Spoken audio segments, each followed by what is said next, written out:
Daily Wire, right, with what happened between them and Candace Owens. Candace Owens, Ben Shapiro, face of the conservative party. I think you can probably put those two names with Tucker. Those are three of the biggest faces of the conservative party. I don't know if I put a name above them. I think they're top three. They're top five altogether, yeah. I think they're in the top five altogether, for right? Sure. And all of a sudden, you see Daily Wire, they're going to be the one that's going to compete with Fox. Here's what Daily Wire is doing. The Daily Wire is doing this. Daily Wire is doing that. And they're growing. And next thing you know, well, you can't, Candace starts asking some questions. She starts calling out certain people. She has the Shmuley guy and all these other people. Like, hey, what about this and what about that?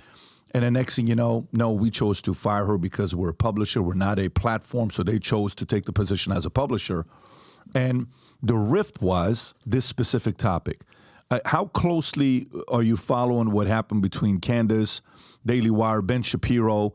And when you look at that, do you have any thoughts where you say, I think it should have been this way, or I don't know enough about it? What's your position on that? So peripherally, yes. Yeah. What I've been following more closely is the public sector response, right? So, I mean, I'm not in the business of running for the president of Daily Wire, but I was recently in the business of running for president of the United States. So I take a look at what Congress is doing, for example. It's parallel topic, but in a domain that I think more people will be familiar with than the inside base. We're on a podcast, in the world of podcasting, that seems like a big deal. Let's talk about what's happening in the country. Is what happened in Israel wrong on October 7th? Was that wrong? Absolutely was. Does Israel have a right to defend itself? Absolutely it does. Is a lot of the anti-Semitism that we see in response in the United States wrong? Yes, it is. But it is beyond idiotic. It is dangerous that we see an act passing Congress. And this is not like some sort of theoretical bill that's been proposed. That would be bad enough. We've seen that one. You got it up right there. The Anti-Semitism Awareness Act that has now been passed by the U.S. House of Representatives that literally says there are certain opinions you cannot express in the United States of America.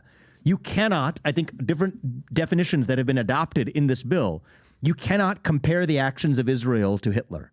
You cannot question the dual loyalty of Jews in the United States.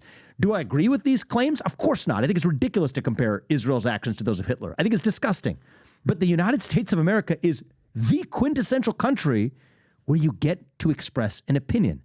And one of the things that I think we've lost in this country in the last 5 years is we've had so much mumbo-jumbo about all the exceptions to free speech. I mean, if one more person tells me, oh, you can't yell fire in a crowded theater, it's just like, okay, you trite truism machine. Of course, Oliver Wendell Holmes said that. Yes.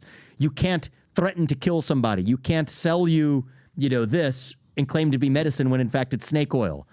That's commercial fraud. But here, let me boil down the first